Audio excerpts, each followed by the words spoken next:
আজ সারাদিন কি কাজ করলাম, বাবা মার সাথে কেমন কি সময় কাটালাম, সবটাই থাকছে এই মিনি ব্লগে, দেখতে থাকো। So hello everyone, welcome to our new mini blog. আমি বৃষ্টি চলে এসেছি আরো একটা মিনি ব্লগ নিয়ে। কেমন আছো আগে সেটা বলো তোমরা।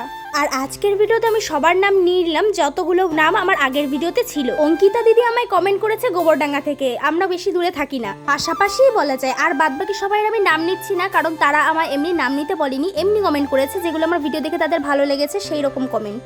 আমি তোমাদেরকে বারবার বলছি আমার ভিডিওতে তোমরা সবাই তোমাদের নাম নিও, আমি তাহলেই নিতে পারবো। আর অনেক আগের ভিডিওতে যারা তোমরা নাম নিয়েছিলে তাদের নাম কিন্তু আমি নিয়েছি, পারলে চেক আউট করে নিও, একটু নিচে আছে কিন্তু পেয়ে যাবে তোমরা নামগুলো। যাই হোক, ব্লগে তো সকালবেলা দেখলে ঘুম থেকে উঠেই আমরা রান্নাঘরে চলে এসেছি। মা ওদিকে বাইরের কাজ করছিল, যেমন বাসন ধোয়া, অন্য আরও কাজ ছিল।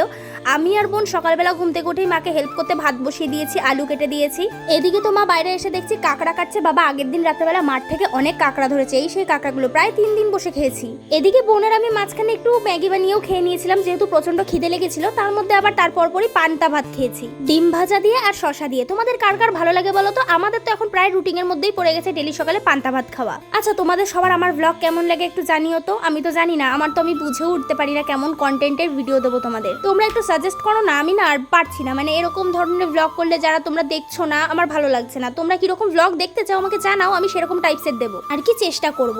দেখো সকাল সকাল ঘুম থেকে উঠে তো বললামই আমি অনেক কাজ করেছি, তার মধ্যে বোনের একটু দরকার ছিল, পাশের বাড়ি একটা দাদার কাছে কাগজপত্র নিয়ে গেছে। এদিকে মা আমাকে বললো কুমড়ো শাকটা বসিয়ে দিতে। ইচ্ছে তো করে না কোনো কাজ করতে এই গরমের মধ্যে, কিন্তু তারপরেও করি, কারণ মা একা কত করবে, আর আমি আর বোন তো আছেই। একটু একটু হাতে করে দিলে মার অনেকটা এগিয়ে যায়। ঘরের তো মোটমাট কেউই বসা থাকে না, আমার বাবা থাকলে বাবাও হাতে হাতে করে দেয়, বাসন ধোয়া অন্য কাজ আরও বাবাও সব করে দেয়। আর আমার বাবা সে তো বাড়িই থাকতে পারছে না, রোজ কাজে যেতে হচ্ছে সকাল বিকেল দুবেলা করে। তারপরেও লোকেরা জ্বালিয়ে খাচ্ছে ফোন করে, কাজে আসছো না কাজে আসছো না। আসলে তারা তো বুঝতেই চাচ্ছে না যে এখন বাবার অনেক কাজের চাপ।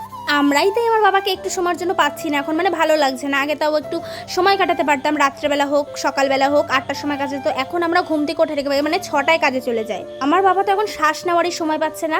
আর আগের দিন রাত্রেবেলা যে বাবা কাঁকড়া ধরেছিল, সেখান থেকে একটা কাঁকড়া জানি না কিভাবে বারান্দায় নেমে গেছে। সকালবেলা তো মা কাঁকড়া কেটেছে, দুপুরবেলা দেখছি আমি কাঁকড়াটা বারান্দায় হাঁটছে।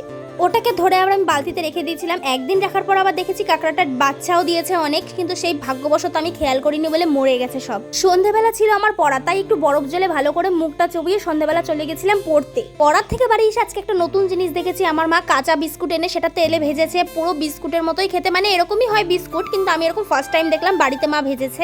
মানে আর কি কাঁচা বিস্কুট রেডিমেড কিনে এনে বাড়িতে ভেজেছে। আর আমার বাবা তো সন্ধ্যেবেলা থেকেই বলছিল একটু কিছু খেতে ইচ্ছা করছে, তাই বাবা বেশি দেরি না করে গিয়ে 2 প্লেট চাউমিন নিয়ে এসেছে, আর এইটুকুই নিয়ে এসেছে, কারণ রাত্রেবেলা আমাদের সবাইকে ভাত খেতে হতো। আজকে সারাদিনটা তো আমার এইভাবেই কাটলো। তোমরা সবাই সাবস্ক্রাইব করে দিও আর নাম নিতে ভুলো না কিন্তু, বাই।